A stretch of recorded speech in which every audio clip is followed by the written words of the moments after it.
বর্তমান সরকার স্বৈরাচারদের অনুকরণ করে ফ্যাসিবাদের মতো আচরণ করছে, এমন অভিযোগ করেছেন জামায়াতে ইসলামের আমির ডক্টর শফিকুর রহমান।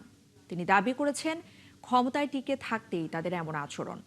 দীর্ঘ 17 বছর অত্যাচারিত হওয়ার পর আন্দোলন সংগ্রামের মধ্য দিয়ে যে মুক্তি মিলেছে তা সরকার ধরে রাখতে পারছে না। দুপুরে জাতীয় প্রেস ক্লাবে এক আলোচনা সভায় এসব কথা বলেন বিরোধী দলীয় নেতা।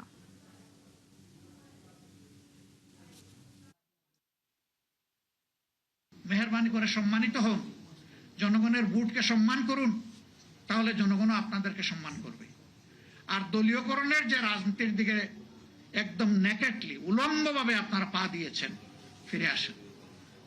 মাননীয় প্রধানমন্ত্রী, আপনি দায়িত্ব নেওয়ার আগে নির্বাচনের পুরো সময়টা জুড়ে বলেছেন যে আমরা একটা মেরিটোক্রেটিক সোসাইটি চাই, আমরা পলিটোক্রেটিক সোসাইটি বিল্ড আপ করব না। এখন কি করছেন? এখন তো পুরাটাই তার উল্টা।